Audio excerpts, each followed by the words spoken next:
चलिए भाई, आज हम आपका इंटरमीडिएट का पेपर नंबर 10 डिस्कस करेंगे, जिसका नाम है कॉर्पोरेट अकाउंटिंग एंड ऑडिटिंग। तो जैसे अभी आप ग्रुप 1 में प्रॉपर अकाउंट्स पढ़ रहे हैं, आपको ग्रुप 2 में पढ़ने को मिलेगा क्या? Corporate accounting. तो ये आपका ग्रुप 2 है इंटरमीडिएट का।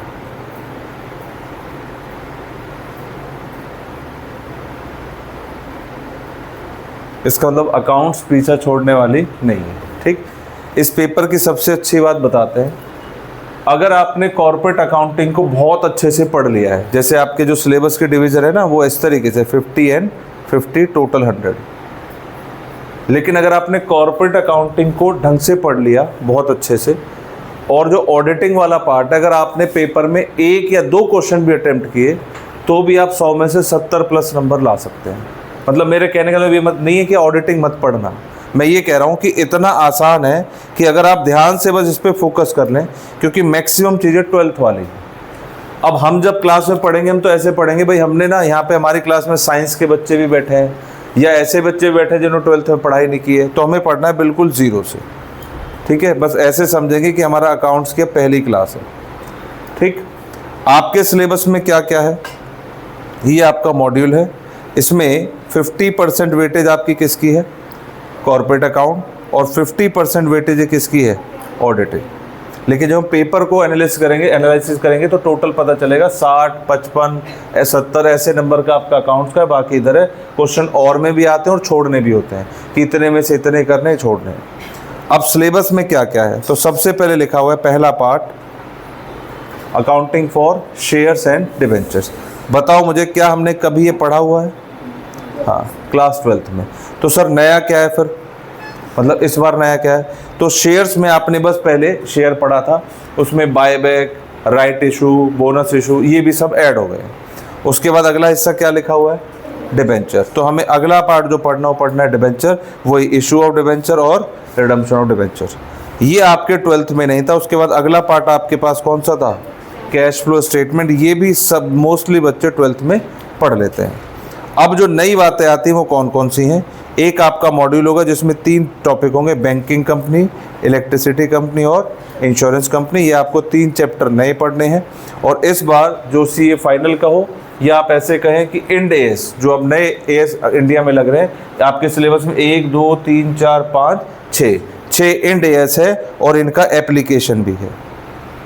तो हमें इस बार AS की जानकारियाँ भी मिलेंगी। ठीक, जो पार्ट 2 है वो आपका statement of P&L and balance sheet as per schedule 3। तो 12th में भी हम शेड्यूल 3 वाली ही बैलेंस शीट पढ़ा करते थे। आइए जी, मैं थोड़ा कोर्स के बीच में चलता हूँ कि भाई जब ये शेयर्स कह रहे हैं तो इनका शेयर कहने से मतलब क्या है। तो हमारे सिलेबस में है क्या? इशू ऑफ शेयर्स, उसके बाद फॉरफीचर, उसके बाद राइट इशू, उसके बाद बोनस इशू, उसके बाद स्वेट इक्विटी, उसके बाद ई शॉप, उसके बाद बायबैक। इसका मतलब शेयर में हम पहले बस इतनी बात पढ़ते थे, अब हमें सारी बातें भी पढ़नी है। और शेयर में सिर्फ इक्विटी नहीं, हमारे पास सिलेबस में और क्या है? रिडम्पशन ऑफ प्रेफरेंस शेयर, फिर इशू ऑफ डिबेंचर, उसके बाद रिडम्पशन ऑफ डिबेंचर, उसके बाद अंडरराइटिंग ऑफ सिक्योरिटीज़। तो अगर मैं कहूँ मॉड्यूल 1 में क्या है, तो जिसको हम शेयर एंड डिबेंचर कह रहे हैं, तो इतनी बातें शेयर और डिबेंचर में। उसके बाद चलेंगे पार्ट 2 में, तो स्टेटमेंट ऑफ P&L और बैलेंस शीट। मॉड्यूल 3 में सिर्फ आपका चैप्टर कौन सा होगा? Cash flow. मॉड्यूल 4 में आपके 3 चैप्टर होंगे, बैंकिंग कंपनी, इलेक्ट्रिसिटी कंपनी और इंश्योरेंस कंपनी। और चौथा पार्ट क्या होगा? AS। कौन से AS है ये हमने ऊपर डिस्कस कर लिया। बोलो ठीक। कॉर्पोरेट अकाउंट या कोई भी सब्जेक्ट जब हम पढ़ रहे हैं तो हमें किन किन बातों का ध्यान रखना है? एक तो हमारी हैंडबुक होगी जिसमें प्रैक्टिस के लिए क्वेश्चंस होंगे, एक तो हमें ये कंप्लीट करने हैं। आपको जैसे अगर मैं कंपेयर करूं 12th क्लास में, तो आपको ये चैप्टर क्यों रट जाते थे 12th में? ऐसा क्या होता था कि हमें इतने क्वेश्चन कर लेते थे हम कि हमें समझ में ना आए, इतने क्वेश्चन आपके इलस्ट्रेशन प्रैक्टिकल करके होते थे। बताओ अगर याद है तो कितने क्वेश्चन किए थे 12th में सिर्फ शेयर चैप्टर में? उसमें प्रैक्टिकल पार्ट ही 100 का होता था और इलस्ट्रेशन भी तकरीबन 80-90 होती थी। इतने क्वेश्चन करके आप में कॉन्फिडेंस आ जाता है। अब देखो अब क्या होता है CMA में या प्रोफेशनल कोर्स में आके क्या होता है, पहले तो रिफ्रेशर बुक खत्म हो जाती है, पहली बात। दूसरा क्या होता है, स्टडी मैट में कुल मिला के 10 से 15 ही क्वेश्चन होते हैं और बच्चे उनको भी सिलेक्टिव अप्रोच से पढ़ना चाहते हैं। उनको ये चाहिए सर इसमें से कौन कौन सा आएगा बताओ। अरे भाई जो खुद ही 5% है टोटल सिलेबस का, उसमें से और नेट क्या करोगे आप? भाई आपने पढ़े 200 क्वेश्चन, उसमें फिर आपने सैंपल पेपर भी पढ़ा, उसमें PYQ भी पढ़े, फिर इन्हीं क्वेश्चनों को आपने 1-2 और बुक से पढ़ लिया, तो 300 क्वेश्चन तो आप करके चले गए। तो फिर पेपर में वो गलती का चांस नहीं होता था। अब हमें क्या करना है, हमने जो बुक रखी है उसमें ये क्वेश्चन इतने रखे कि अगर बच्चा प्रैक्टिस करेगा तो जैसे 12th में करता था उसके आधे क्वेश्चन भी करे तो उसको चैप्टर हट जाएगा। ठीक है, तो एक तो हमारी प्रैक्टिस हैंडबुक से क्वेश्चन लेंगे हम, उसके बाद स्टडी मटेरियल, उसके बाद PYQ, उसके बाद MTP और आपके जो MCQ बैंक के क्वेश्चन हैं फिर वो करेंगे। जब आपको पूरी तरीके से पता चल जाएगा कि हमारे पेपर में क्वेश्चन यहाँ से आते हैं और ऐसे ऐसे आते हैं, तो एक कॉन्फिडेंस होता है पेपर में जाने का। हम ना प्रिडिक्ट करके जाते हैं कि आउट ऑफ 6 अप्रोच 6 तरीके का क्वेश्चन आता है, 6 में से ये आ गया तो ऐसे करना है। वहाँ जाके सरप्राइज और शॉक नहीं होना है। वहाँ पे क्या दिखेगा आपको, जब आप स्टडी मैट इनसे क्वेश्चन करके जाते हैं तो क्या होता है, आइदर डिजिट चेंज करेंगे या क्वेश्चन का नाम चेंज करेंगे। अगर चेंज की बात करें, कई बार तो आपने भी पहले भी देख रखा है कि क्वेश्चन कैसा आता है, कॉपी पेस्ट, मतलब डिजिट भी नहीं बदलते हैं। तो आपका अप्रोच अगर पेपर को क्वालिफाई करने का और मार्क्स लाने का है तो आप इन पे बिल्कुल कॉन्सेप्ट पहले तो सीख लें कॉन्सेप्ट, और उसके बाद ये वाले क्वेश्चन अगर आप करके चले गए तो कोई चांस नहीं कि पेपर में क्वेश्चन आपकी रेंज से बाहर आ जाए। ठीक है, चाहे वो ग्रुप 1 का पेपर हो या ग्रुप 2 का पेपर हो।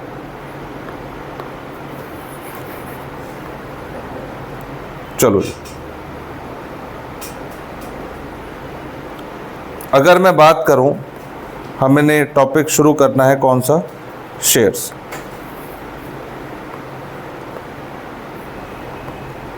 तो लेमन की लैंग्वेज में शेयर्स क्या होते हैं, मतलब अगर सिंपल बात करें शेयर्स क्या है बताओ।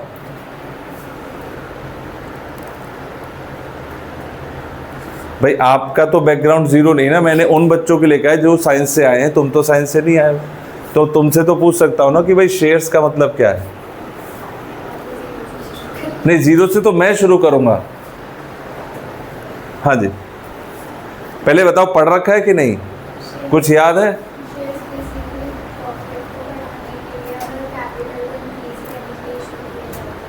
वेरी गुड, बस यही पर्पस है। चलो बेसिक बातें ये हैं कि जब हम बात करें कंपनी के अंदर तो कंपनी को फंड चाहिए। तो सोल प्रोप्राइटर बिजनेस में पैसा लिमिटेड होता है, या तो ओनर का खुद की सेविंग होगी या बैंक से लोन होगा। ज़्यादा करेगा तो कोई रिलेटिव फ्रेंड से लोन ले लेगा। ठीक, दूसरा अगर हम पार्टनरशिप में आए तो नंबर ऑफ पार्टनर्स बढ़ाएंगे, कैपिटल बढ़ जाएगी। तीसरा, जब कंपनी में आएंगे तो पैसे की अप्रोच और चाहिए, और ज़्यादा पैसे चाहिए, तो फिर हम आप मतलब अननोन जनरल पब्लिक को भी अपने साथ इन्वेस्टमेंट अपॉर्चुनिटी देते हैं कि आप हमारी कंपनी में इन्वेस्ट कीजिए। तो जो पर्सन शेयर खरीद रहा है आपकी कंपनी के, एक तरीके से आपकी कंपनी में क्या कर रहा है, इन्वेस्ट, और इन्वेस्ट कर रहा है। लेकिन ये इन्वेस्टमेंट आपके लिए क्या बन रही है, कैपिटल। अब क्योंकि हम इन लोगों को हिस्सेदार बना रहे हैं तो हिस्से के लिए वर्ड यूज़ क्या करते हैं, शेयर, कि आपका हिस्सा है हमारी कैपिटल में, this is called share capital. अब इस हिस्सेदारी में जब जब कंपनी प्रॉफिट कमाएगी तो प्रॉफिट का एक हिस्सा आपको देगी। ठीक, अब मैंने आपसे कहा कि भाई आपको मेरी कंपनी में अगर आपने इन्वेस्ट किया है तो आप कौन से प्लेयर हैं। मैंने पूछा कि आप सेफ खेलना पसंद करेंगे या कंपनी अगर बहुत तेज़ी से आगे बढ़े और आप भी तेज़ी से आगे बढ़े, और कंपनी अगर डूब जाए तो आप भी डूब जाए। आप बताओ कौन से प्लेयर हो। हाँ जी, इक्विटी का तो मतलब ये है कि सुख और दुख बराबर होंगे। मतलब अगर कंपनी 20% से गिरेगी तो तुम भी 20% से गिरो, अगर कंपनी 500% से बढ़ेगी तुम भी 500% से बढ़ोगे, मतलब आपकी पैसा भी 500 से बढ़ेगा। आप इसमें आना चाहते हैं या आप दूसरे अप्रोच में आना चाहते हैं कि हम तो बस हमें तो 12% दे दो, हमें कोई मतलब नहीं है कंपनी बढ़े या घटे। आप कौन से वाले इन्वेस्टर हो, आप बताओ। एक कंपनी में 1 करोड़ की इन्वेस्टमेंट होने जा रही है, किसी का 10 लाख, 5 लाख, 20 लाख इकट्ठा हो रहा है मेरे पास। अब मैं पूछ रहा हूँ आपने जो 10 लाख लगाए हैं उस पर हर साल का डिविडेंड फिक्स चाहिए 12%, या कम ऐसा हो जाए कि 10 लाख के 50 लाख भी हो जाए एक साल में, ऐसा भी हो सकता है। और 10 लाख के 8 भी रह सकते हैं, 5 भी हो सकते हैं, ऐसा भी हो सकता है। तो आप कौन से वाले इन्वेस्टर हैं?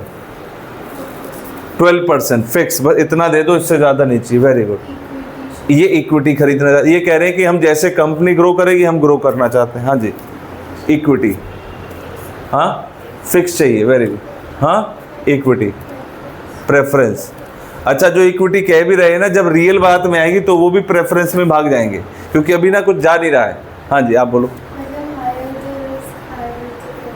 हाँ, तो उसमें रिस्क भी है। किसमें?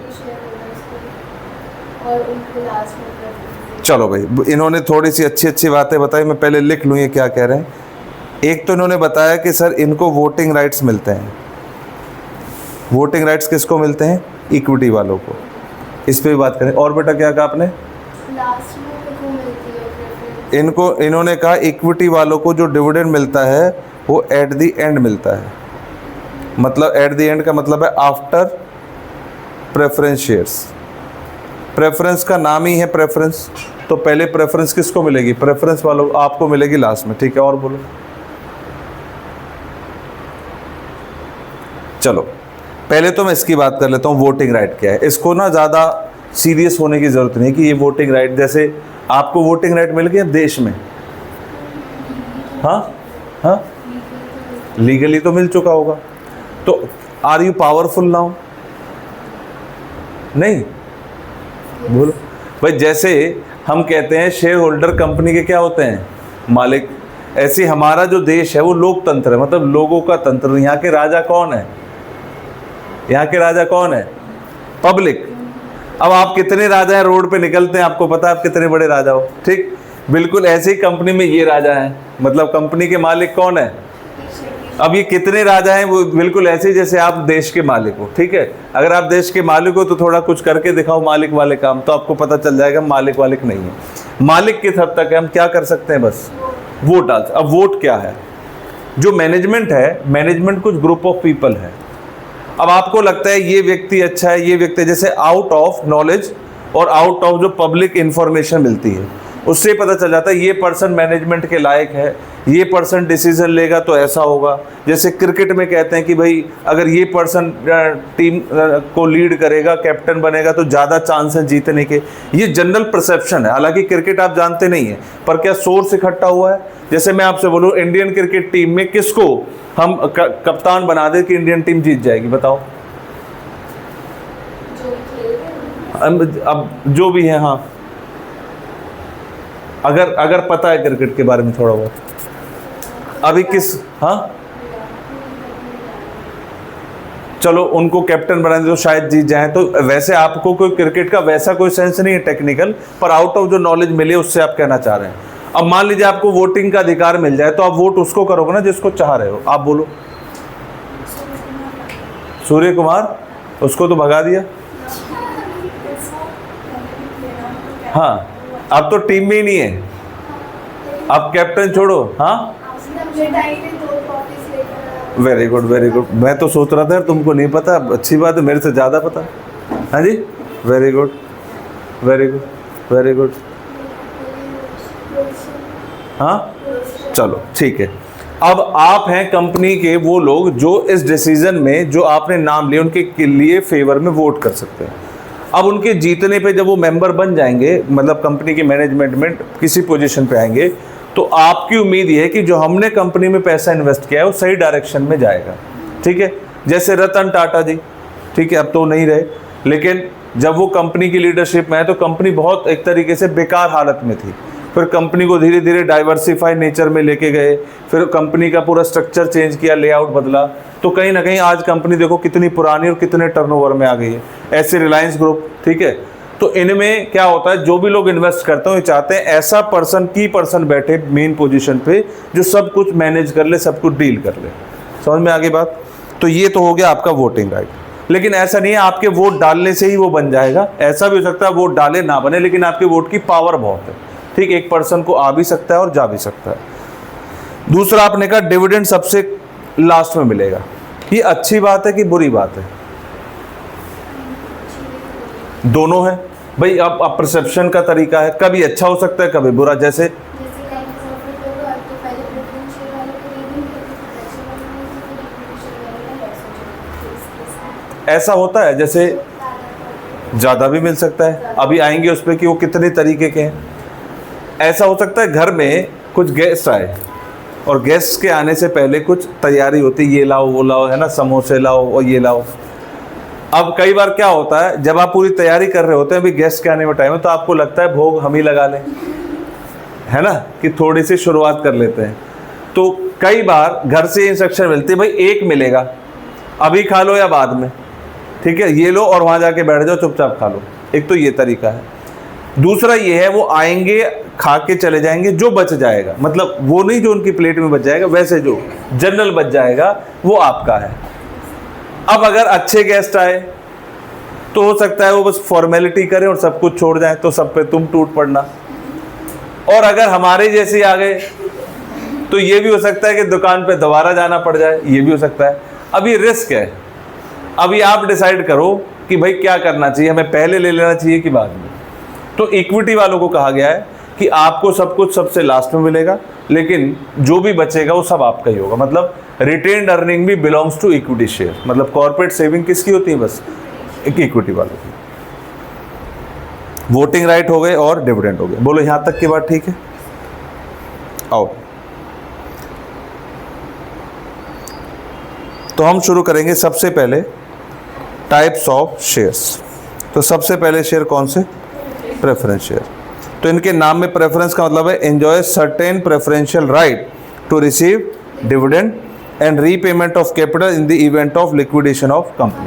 अब देखो, अभी ना कुछ दिनों में आपकी लॉ की क्लासेस शुरू होंगी, तो हम लॉ की क्लासेस में इनमें डिटेल में बात करेंगे सेक्शन के साथ कि प्रेफरेंस क्या होते हैं, इक्विटी क्या होते हैं, क्या प्रेफरेंस शेयर वालों के पास वोटिंग राइट होते हैं? बोलो, क्या प्रेफरेंस वालों के पास वोटिंग राइट होते हैं? तो लॉ में आप पढ़ेंगे होते हैं, लेकिन किन किन कंडीशन को पूरा करने के बाद होते हैं, कितने साल तक अगर इनको डिविडेंड ना मिले उनके बाद दे एंजॉय वोटिंग राइट, कि उनको फिर वोटिंग राइट मिलना शुरू हो जाए। लेकिन ये लॉ में पढ़ेंगे आप। अभी आपके सिलेबस में यहाँ पे थ्योरेटिकल पार्ट सिर्फ इंट्रोडक्शन के लिए, सारा फोकस किस पे है? प्रैक्टिकल। लेकिन लॉ में प्रेफरेंस क्या है, इक्विटी क्या है, वो बिल्कुल आपको ओपन करके एक एक क्लास में एक एक टॉपिक बताया जाएगा, ठीक है।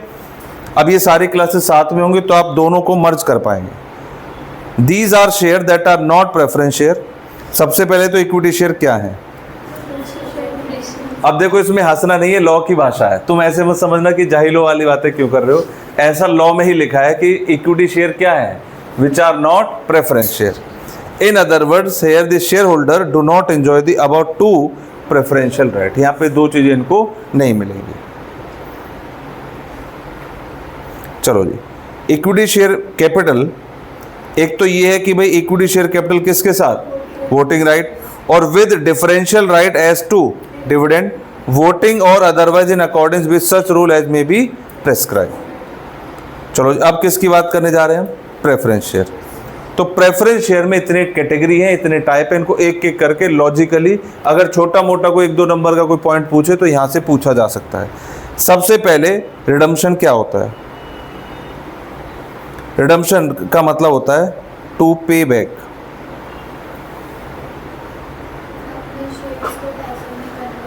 मेरे पास आपके पैसे हैं in the form of preference share और मैंने आपको प्रेफरेंस शेयर दे रखे हैं। अब आप 5 साल 10 साल जो भी हमारा टाइम फिक्स हुआ होगा, आप कहेंगे हमारा पैसा वापस दो। जब मैं पैसा वापस दूंगा तो इसको क्या बोलेंगे? रिडम्पशन। क्या बोलेंगे? रिडम्पशन। तो अब इस पॉइंट ऑफ व्यू से कहा गया है कि प्रेफरेंस शेयर दो तरीके के होते हैं, एक जो रिडीम होते हैं, दूसरा, इसका मतलब क्या हुआ? अब इसका कई बार हम गलत परसेप्शन लेते हैं कि जो रिडीम होते ही नहीं है। भाई जो रिडीम ही नहीं होंगे तो जिन्होंने पैसा इन्वेस्ट किया है वो क्या कहेंगे? भाई हमारा पैसा वापस ही नहीं मिलेगा। ये पैसा आपको during the life time of company नहीं मिलेगा। ये दो चीजों पे मिलेगा, after the expiry of maximum period that is 20 years, या फिर अगर कंपनी लिक्विडेट होती है उससे पहले, तब उससे पहले नहीं मिलेगा। उसको बोलते हैं इररिडीमेबल। क्या बोलते हैं? इररिडीमेबल। उसके बाद बोला गया है बेस्ड ऑन, क्या आप अपने प्रेफरेंस शेयर को इक्विटी शेयर में बदल सकते हैं? तो एक हो गया कन्वर्टेबल और एक हो गया नॉन कन्वर्टेबल, ठीक है। तीसरा based on nature of dividend. एक तो पक्की बात है भाई, फिक्स कर लो क्या कि भाई जब तक आप कंपनी में रहेंगे आपका 12% 9% फिक्स रहेगा। दूसरा, एक आपने टेन्योर फिक्स कर लिया, इतने साल बाद हम इतने परसेंट से आपका डिविडेंड बढ़ाएंगे, तो इसको बोलते हैं इंक्रीजिंग रेट। तो पहला वाला कौन सा था? Based on redeemability. दूसरा है based on conversion right, based on nature of dividend, based on accumulation of dividend. इसमें दो बातें हैं, कौन कौन सी? क्यूमुलेटिव और क्यूमुलेटिव क्या होता है? क्यूमुलेटिव का मतलब सपोज करिए आज इस साल में कुछ कारण से हम डिविडेंड नहीं बांट पाए या प्रॉफिट हुआ ही नहीं, तो अगले साल इस साल का भी और अगले साल का भी डिविडेंड इकट्ठा करके मिलेगा। इसको बोलते हैं एक्यूमुलेशन हो रहा है। भाई मान लीजिए इस साल आपके 1 लाख रुपए मेरे पास है, 12% डिविडेंड बनता है, तो कितना हो गया? 12,000। तो 1,12,000 आपको चाहिए। मैंने कहा भाई इस साल तो कंपनी घाटे में गई है, तो आपने कहा इस साल का 12,000 जो अगले साल का बनेगा, दोनों को मिला के आपका एक्यूमुलेट हो गया। दूसरा क्या है? Non cumulative. भाई जिस साल लॉस होगा उस साल कुछ नहीं मिलेगा, जिस दिन प्रॉफिट होगा जो रेट है वो मिलता रहेगा, उसको बोलते हैं नॉन क्यूमुलेटिव। उसके बाद है बेस्ड अपॉन पार्टिसिपेशन। तो एक है पार्टिसिपेटिव, दूसरा क्या है? नॉन। इसका मतलब क्या है पार्टिसिपेटिव? इन्होंने कहा भाई एक काम करो, पहले हमारा हिस्सा दे दो, फिर इक्विटी वालों का दे दो, फिर जब बच जाए तो हमको भी फिर से शामिल कर लो। इसको बोलते हैं पार्टिसिपेटिव। रिमेनिंग प्रॉफिट में हमारा हिस्सा होना चाहिए। इसमें क्या होता है, अगर आप ऐसे प्रेफरेंस शेयर खरीदते हैं तो इनका प्रीमियम अमाउंट ज़्यादा होता है, मतलब इन्वेस्टमेंट अमाउंट ज़्यादा होता है। तो हमने पहली बात कर ली आपसे, कौन सी? रिडीमेबल और इरिडीमेबल। उसके बाद है कन्वर्टेबिलिटी और नॉन कन्वर्टेबिलिटी, फिक्स्ड रेट और इंक्रीजिंग रेट, क्यूमुलेटिव और नॉन क्यूमुलेटिव। उसके बाद लिखा है पार्टिसिपेटिव और नॉन पार्टिसिपेटिव। ठीक है भाई। अब हम इक्विटी प्रेफरेंस की बात को छोड़ करके आते हैं कि अगर कंपनी में शेयर कैपिटल लगी है तो वो किस कंस्ट्रक्टिव तरीके से लिखी होती है। तो यहाँ पे हमारे पास कितने तरीके की शेयर कैपिटल होती है, तो आपके सामने कितनी? ए से लेके एफ तक। ठीक।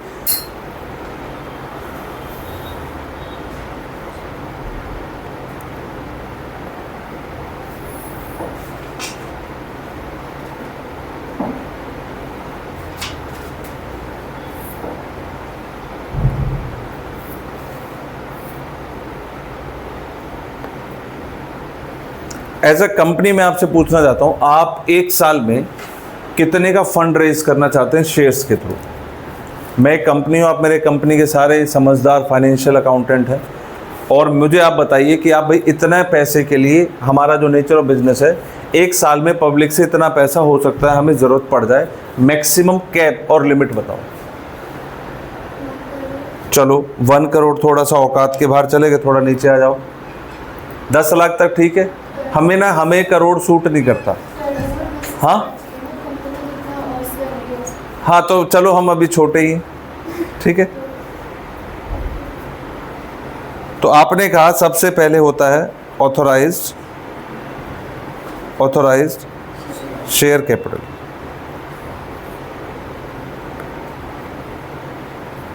तो this is the maximum amount a company can issue. आपने कहा हमारे पास 1 लाख शेयर हैं और एक शेयर को हमने 10 रुपये की फेस वैल्यू पे रिकॉर्ड किया है, और आपने कहा है कि मैक्सिमम हम एक साल में कितना अमाउंट की बात कर रहे हैं? 10 लाख। ये एक वो अमाउंट है जिसका टोटल पे फ़र्क कभी भी नहीं पड़ेगा, ये मैक्सिमम लिमिट है कंपनी की। क्या ऑथोराइज शेयर कैपिटल और इशूड शेयर कैपिटल की बात करें, जैसे मैं अब इशू करना चाहता हूँ, तो या तो मैं सारा अभी इशू कर दूं, भाई मुझे 10 लाख चाहिए, मैंने एक ही बार इशू निकाल दिया, अब एक ही बार पैसे लेके काम करूंगा। लंबे प्रोजेक्ट में इन्वेस्टमेंट करनी तो मैंने 10 लाख पब्लिक से उठा लिया। इसका मतलब आपने कहा कि सर इशूड शेयर कैपिटल क्या क्या हो सकती है?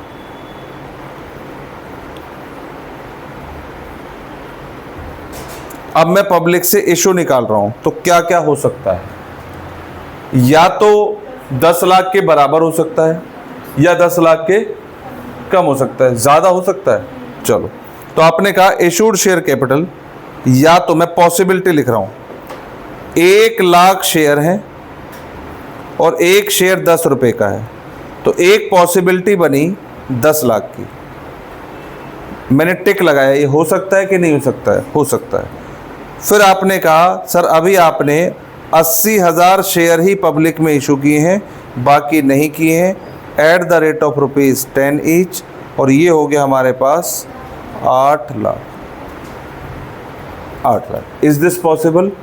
आपने कहा सर 1,05,000 शेयर हमने इशू कर दिए हैं at the rate of ₹10 each, तो ये कितना हो गया है? 10,50,000। हाँ जी, 10,50,000। Is this possible? नो। वैसे तो ये पॉसिबल नहीं है, पर इसका एक एक्सेप्शन है,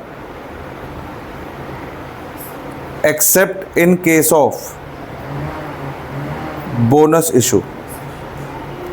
इसका एक्सेप्शन क्या है? बोनस। अगर कंपनी ने कभी बोनस शेयर इशू किए तो आपका issued share capital authorise share capital से ज़्यादा हो सकता है। इन दैट केस ये आपका जो अमाउंट है 1,05,000, यहाँ पे भी कितना लिखना पड़ेगा नई बैलेंस शीट में? 1,05,000। तब ऑथराइज और इशूड आपस में क्या हो जाएंगे? बराबर हो जाएंगे। मैंने एक्सेप्शन लिखवा दिया। चलो, इतना इशू हमने कर दिया, तो अभी मैंने जहाँ कट लगाया इसको मतलब अभी एक्सेप्शन को अगर हटा दें तो मेरे पास ये 2 पॉसिबिलिटी है, ये बराबर वाले, तो मुझे बात इसकी करनी है, सब्सक्राइब शेयर कैपिटल।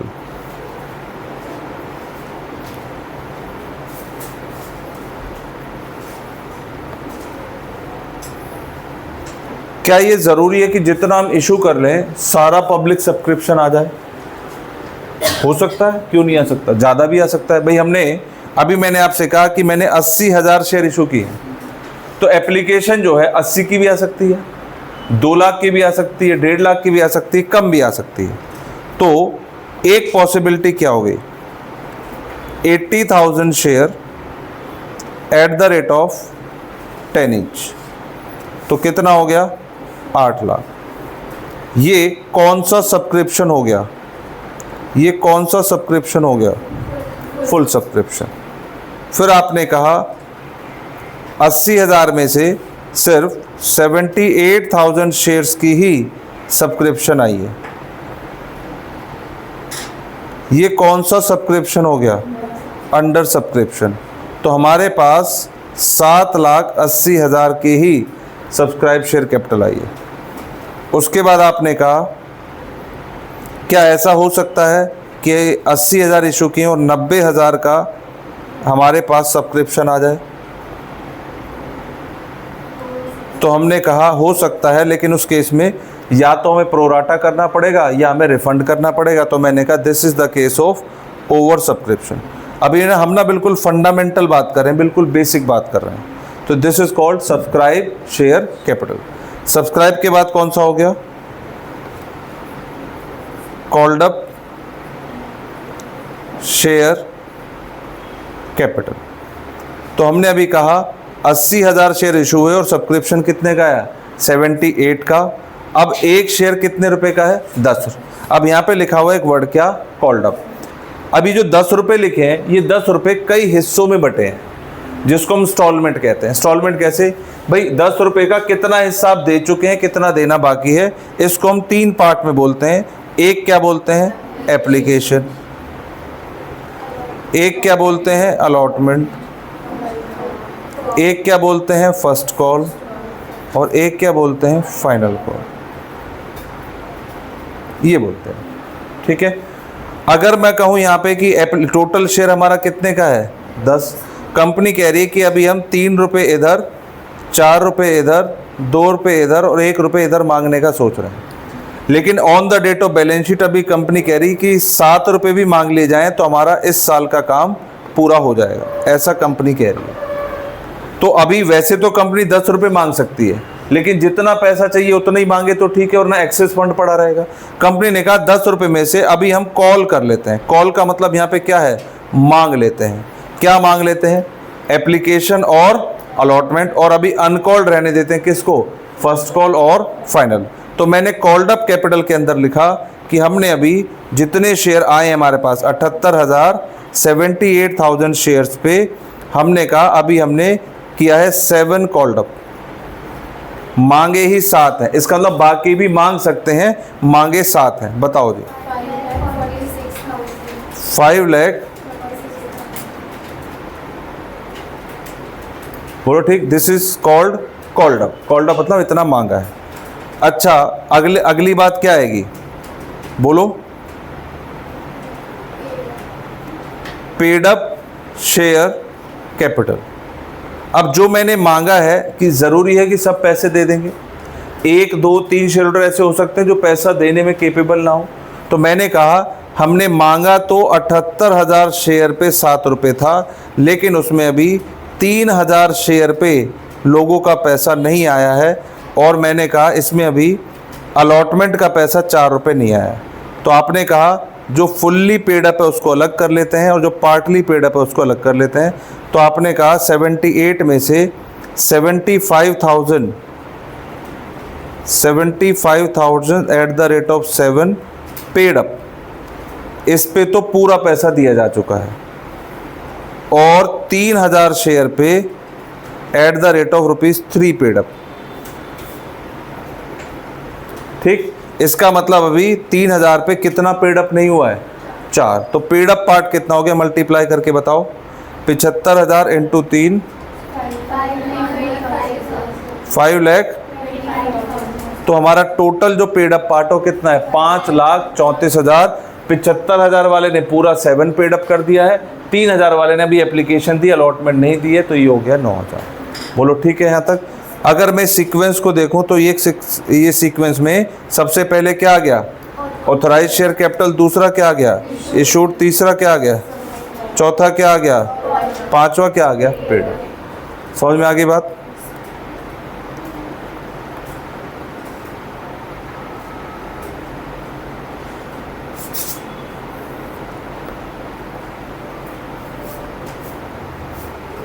चलो, इशूड के authorise, issued, subscribe, called up, और बोलो ये क्या लिखा है? इसको बोलते हैं रिजर्व कैपिटल। हालांकि जब हम क्वेश्चन कंप्लीट करेंगे तो ये उसमें आएगी नहीं, जब बैलेंस शीट बनाएंगे। रिजर्व कैपिटल क्या है? हमने कहा भाई जब कंपनी को बहुत ज़रूरत होगी, लिक्विडेशन के टाइम पे लिक्विड फंड चाहिएगा, ये वो कैपिटल है जब हम तब मांगे। अनकॉल्ड कैपिटल है, और ये इन द इवेंट ऑफ, बस कब मांगी जाती है? लिक्विडेशन मतलब जब कंपनी बंद होगी तब ये पैसा मांगा जाएगा। This is called reserve capital. तो क्या हमने ये एक लाइन को पूरा कर लिया? Authorise, issued, subscribe, called up, paid up. हमने बात ई तक की, ठीक है।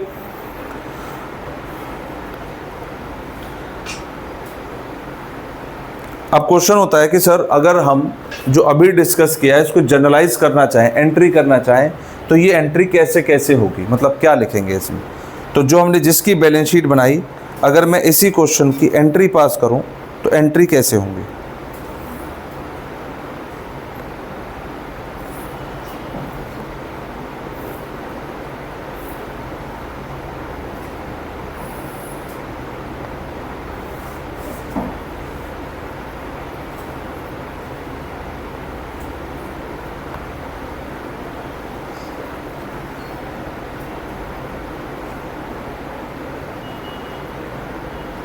देखिए, एक ना जब हम इस टॉपिक को पढ़ रहे होंगे तो एक प्रैक्टिकल पार्ट को समझ के चलना है कि जैसे आप जैसे बच्चे इंटरमीडिएट तक आते आते कहीं ना कहीं किसी ट्रेडिंग उसमें जुड़ जाते हैं, कोई ट्रेनिंग में चला जाता है, कोई शेयर वगैरह खरीदने लगता है, तो उनके मन में क्वेश्चन हो सकता है कि सर जो हम करते हैं ऐसा तो कहीं यहाँ होता नहीं है, जो मतलब जो हम प्रैक्टिकली शेयर खरीदते हैं, जो आप पढ़ा रहे हैं वो तो प्रैक्टिकल नहीं है।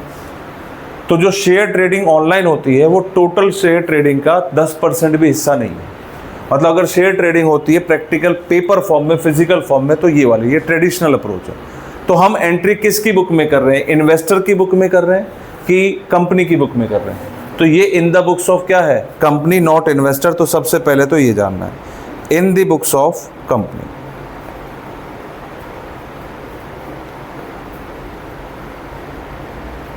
अब शेयर इशू कैसे होते हैं और इसका प्रैक्टिकल प्रोसेस क्या है? आपके घर एक चिट्ठी आई, ठीक, ये एक शेयर का फॉर्म है, इसमें लिखा है कंपनी का नाम और ऊपर लिखा हुआ है भाई ये कंपनी शेयर इशू करना चाहती है, जो लोग भी इंटरेस्टेड हैं वो अपना शेयर अमाउंट और इसके साथ चेक इनक्लोज करके कंपनी के पास भेज दें। ये आपने पेपर में, जर्नल में, जहाँ से भी पढ़ा और आपने इस पेपर को निकाला, इसमें अपना नाम, कितने शेयर, कितना अमाउंट, जो भी है लिख करके अटैच करके दे दिया। अब मुझे बताओ ये सबसे पहले मेरे पास, मतलब कंपनी के पास क्या होगा? कंपनी के पास एक चेक आया है एक शेयर होल्डर का, जिसमें चेक लगा हुआ है और लिखा हुआ है 5,000 शेयर, इतने रुपए का एक, और इसके साथ we are enclosing the application amount. हम इसके साथ क्या भेज रहे हैं? एप्लीकेशन। क्या कंपनी सबसे पहले पैसे ही रिसीव करेगी? बोलो। तो पहली एंट्री जो होती है शेयर्स में वो हमेशा किसकी होती है? Bank account.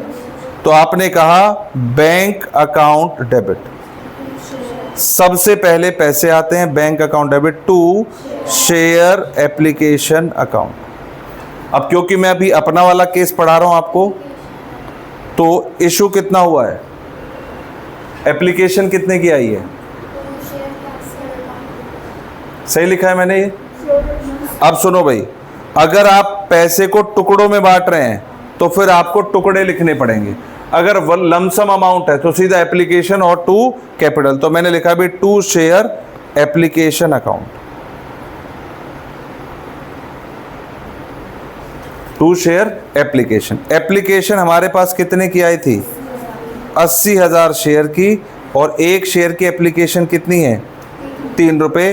तो आप लोगों से मुझे जो चेक मिला है वो कितने का मिला है? 2,40,000 का। मुझे जल्दी से बताओ ये क्या नरेशन होगी? Being application money received. ठीक है, अब सुनते जाना भाई। ये जो एप्लीकेशन मनी है क्या मुझे अलग अलग टुकड़ों में मिली होगी? बोलो हाँ। क्या मुझे अलग अलग टुकड़ों में मिली होगी? अलग अलग लोगों के चेक आए होंगे। तो मेरे पास ढेर सारी एप्लीकेशन मनी आ गई है। अब ये पैसे टुकड़ों में आएंगे। किस में आएंगे? टुकड़ों में। ये पैसे किस में आएंगे? टुकड़ों में। अब मेरे पास एप्लीकेशन के ये सब चेक हैं जो आप लोगों ने भेजे अपने नाम के साथ।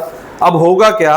होगा ये कि हम अभी तो एप्लीकेशन का पैसा मांग रहे हैं, कुछ दिनों में किसका मांगेंगे? अलॉटमेंट का। लेकिन होगा क्या? मैंने एप्लीकेशन का पैसा मंगाया, अब ऐसे हाथ कर लो, ऐसे। हाँ, इसमें ये है शेयर कैपिटल। क्या है ये एक अकाउंट है शेयर कैपिटल। पैसे पे हालांकि चेक पे एप्लीकेशन नहीं लिखा हुआ है, पर मैंने कहा है क्योंकि जनवरी में आया तो एप्लीकेशन का पैसा है। मैंने सारा एप्लीकेशन का पैसा कहाँ रख दिया? जल्दी बोलो। शेयर कैपिटल में। अगली बार पैसा किसका आएगा? अलॉटमेंट। फिर मेरे पास अलॉटमेंट का पैसा आया, और अलॉटमेंट के पैसे में फिर मेरे पास कई सारे चेक आए, फिर मेरे पास कई सारे शेयर होल्डर से अलॉटमेंट का पैसा आया। लेकिन क्या अलॉटमेंट सिर्फ नाम ही है बस? अल्टीमेटली ये भी कहाँ जाएगा? Share capital. फिर मेरे पास कुछ दिनों में किसका पैसा आया? फर्स्ट कॉल या फाइनल कॉल या कॉल, जो भी आप कहना चाहते हैं। फिर ढेर सारे लोगों का पैसा आया, फिर मैंने पैसा उठा करके कहाँ डाल दिया? Share capital. अब ये शेयर कैपिटल क्या है? ये शेयर कैपिटल नाम का अकाउंट बैंक में खुला हुआ है, कंपनी के बैंक अकाउंट में। और लॉ कहता है जो भी शेयर का पैसा आएगा वो अपने पर्सनल अकाउंट या करंट अकाउंट में नहीं डालेंगे, उसके लिए स्पेसिफाइड अकाउंट खुलेगा जिसका नाम ही होगा शेयर कैपिटल। तो जो भी एप्लीकेशन, अलॉटमेंट, ये जो भी आ रहा था मैंने उठा के कहाँ रख दिया है? Share capital. और ये शेयर कैपिटल कहाँ है? कंपनी का एक सेपरेट बैंक अकाउंट है जो सिर्फ इसी पर्पस के लिए खुला हुआ है। इसका कोई और यूज नहीं होगा। मतलब शेयर का पैसा ही आएगा और पर्सनल पैसा कोई नहीं आएगा। ये कंपनी का कोई खर्चा इस अकाउंट से नहीं होगा। बोलो ठीक। अकाउंट का नाम बोलो शेयर कैपिटल। लेकिन खुला कहाँ है? बैंक में। तो सारे चेक कहाँ जमा हो गए हैं? बैंक में। तो अल्टीमेटली अगर मैं लास्ट में क्लोज करूं तो बैंक टू एंट्री बचेगी share capital. Application, allotment, first call, ये सब खाली हो जाएगा। ठीक, बिल्कुल ऐसे समझो एक जगह से दूसरी जगह पानी लाना है तो आप कभी बाल्टी में ला रहे हैं, कभी किसी में ला रहे हैं, लेकिन लास्ट में पानी ट्रांसफर हो रहा है, बीच में सब सोर्स है, इंटरमीडिएरी है। समझ में आ गई बात? धन्यवाद। नेक्स्ट एंट्री, पैसा आ गया, अब हम पैसे को कर रहे हैं transfer.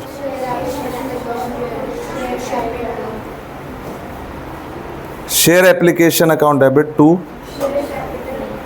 Share capital account.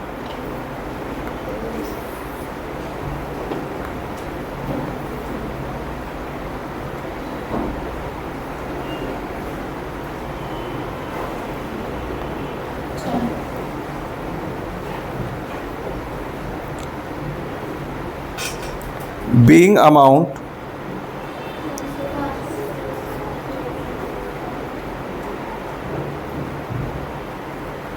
transferred to share capital account. तो हमने पैसा ट्रांसफ़र कर दिया। ये कितनी एंट्री हो गई? दो नहीं एक।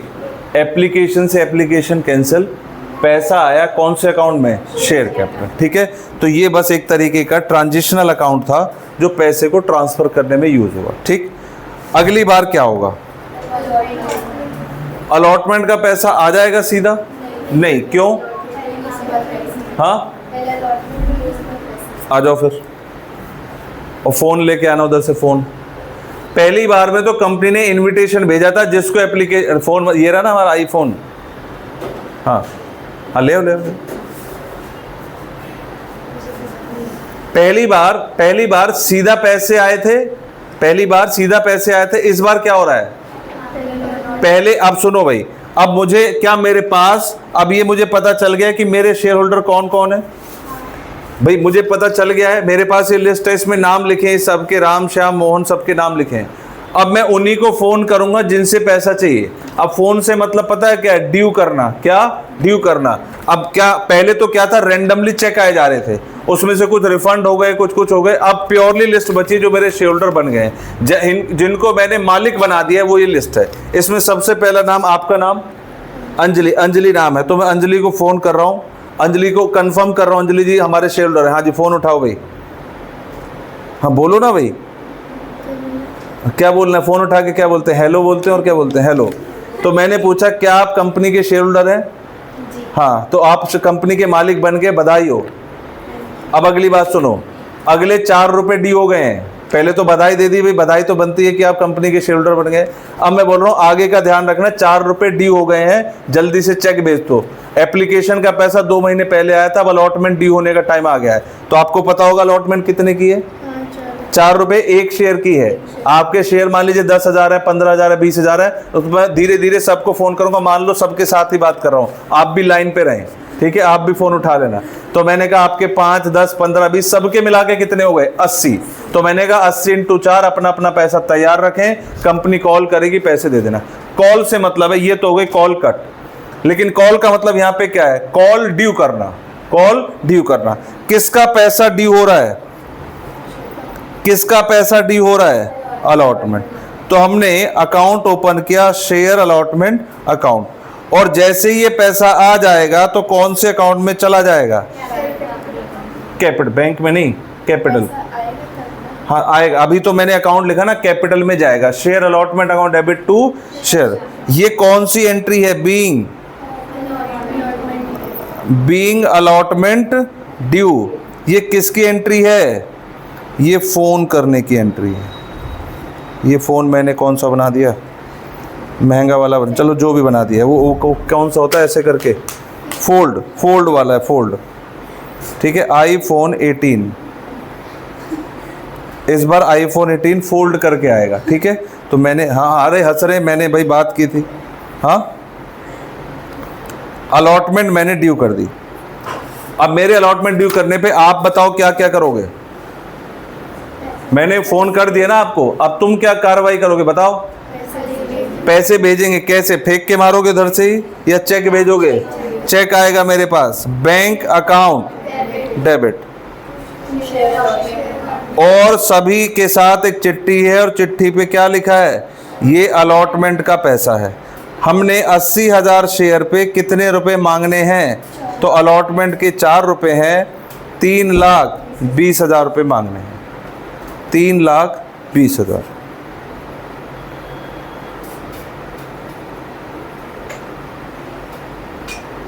Being allotment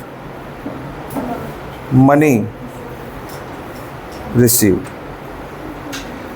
लो भाई, पहली बार ऐसा हो, ध्यान देना, एप्लीकेशन पे पहले पैसा आता है, फिर ट्रांसफर होता है। इधर पहले ड्यू होता है और फिर रिसीव होता है। इसके बाद हर बार जितनी बार भी पैसे मांगोगे, पहले क्या होगा, उसके बाद क्या होगा, फिर क्या होगा, ड्यू, फिर क्या होगा। बस एप्लीकेशन में बैंक की एंट्री पहले आती है, बाकी सभी जगह बैंक की एंट्री बाद में। फिर सर क्या ये ड्यू की एंट्री? नहीं, ये किसकी एंट्री? रिसीव। सर पहले ड्यू, इसमें ड्यू क्यों नहीं किया? एप्लीकेशन में ड्यू की एंट्री क्यों नहीं डाली? पता ही नहीं था कौन है शेयर होल्डर। पहले तो हम क्या कर रहे थे, हम इनविटेशन भेज रहे थे, आ जाओ शेयर खरीद लो। अब बहुत सारी भीड़ आई, कुछ चली गई, अब कंफर्म हो गया यही है जिनसे मांगना है, तो पहले मांगना है फिर मिलना है। पहले में क्या किया था? पहले में कहा था आने दो जो आ रहा है, फिर जिसका एक्सेस होगा लौटा देंगे, जो भी है। फिर कंफर्म होने के बाद पैसा मांगेंगे, पैसा मिलेगा। बोलो ठीक है। अभी आपने किसका पैसा दे दिया? अलॉटमेंट, इन्हीं के बिहाफ पे आप खड़े हुए हैं। मैं अब 3 महीने और बीत गए, अब कंपनी सोच रही है और पैसा बताओ, जल्दी बताओ। अब फर्स्ट कॉल छोड़ो, फर्स्ट एंड फाइनल एक ही मान लो थोड़ी देर के लिए। फर्स्ट एंड फाइनल कितने की है? 3 ही बच गई है। मैंने अब सारे शेयर होल्डर को फोन मिलाया भाई, अब जो फोन मिलाना है बोलो, एंट्री बोलो जल्दी, फोन मिलाने की एंट्री बोलो। Share first and final call account debit to, call क्या हो गई? ड्यू हो गई। फोन मिलाने का मतलब कॉल क्या हो गई? ड्यू। अब 1 दिन 2 दिन या आज ही आपका पैसा आ जाएगा, एंट्री बोलो। अब कंपनी के पास पैसा आ गया, बैंक अकाउंट डेबिट टू। बात समझ में आ गई? सिंपल बात है। धन्यवाद।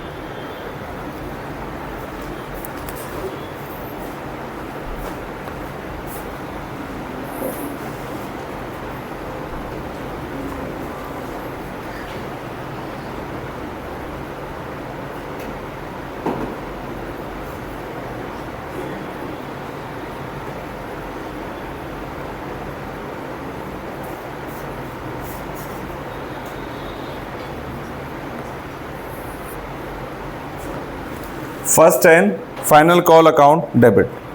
तो हमारे पास फाइनल कॉल कितने रुपए की बची है? 3 रुपये। 2,40,000, 2,40,000 being call money due.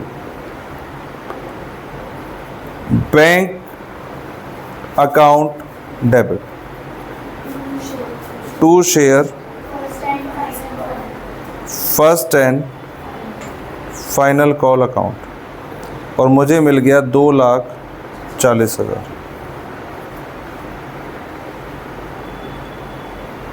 Being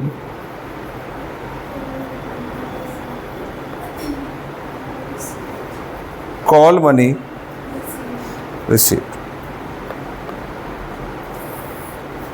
मुझे बताओ, क्या हमें कुछ बेसिक बातें पता चल गई हैं, कुछ टेक्निकल टर्म पता चल गई है, सीक्वेंसिंग पता चल गई है, और हमें यहाँ से एक बेसिक बात पता चल गई, एंट्री होगी। अगर मैं कहूँ आज हम कौन से क्वेश्चन ट्राई कर सकते हैं, तो हम अपने स्टडी मैट से कुछ क्वेश्चन आज होमवर्क में लिख सकते हैं जो बेसिक हैं। अभी हमने बहुत सारी बातें एडवांस, ठीक है, 4 फीचर बहुत करनी है, लेकिन अभी हम बेसिक क्वेश्चन से शुरू करेंगे। तो आज का जो होमवर्क होगा वो होगा इलस्ट्रेशन 1 और इलस्ट्रेशन 2 ओनली, और कुछ भी नहीं होगा। ठीक है, बंद कर दो।